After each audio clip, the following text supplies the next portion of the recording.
Hello, welcome to a very hot day at Thailand. Today I'm in a plant shop looking to buy some new plants, and I found this Syngonium pink flecked, which is in a jar filled with water. This is another good way that you could keep your plants alive. Uh, if you're leaving your house for many days, for weeks, you would have basically a self-watering uh, jar that would water your plants, and you could fertilize the water so your plants would get nutrients that it needs. And over here is the pink illusion, which is on a coconut husk pole.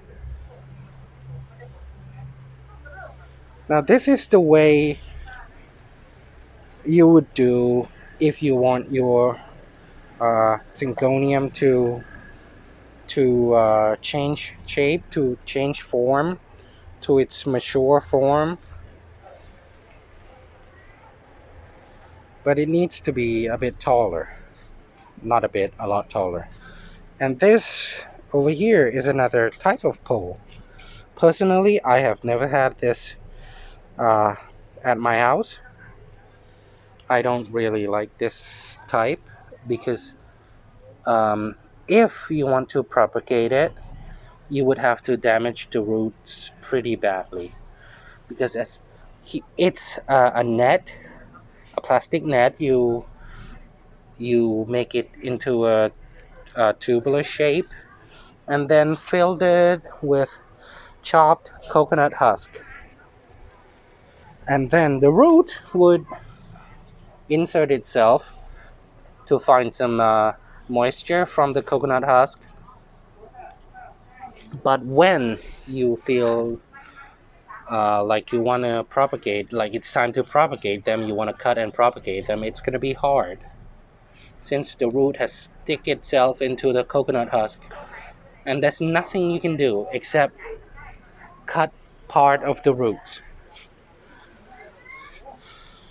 Unlike over here, it would just stick to the surface. You could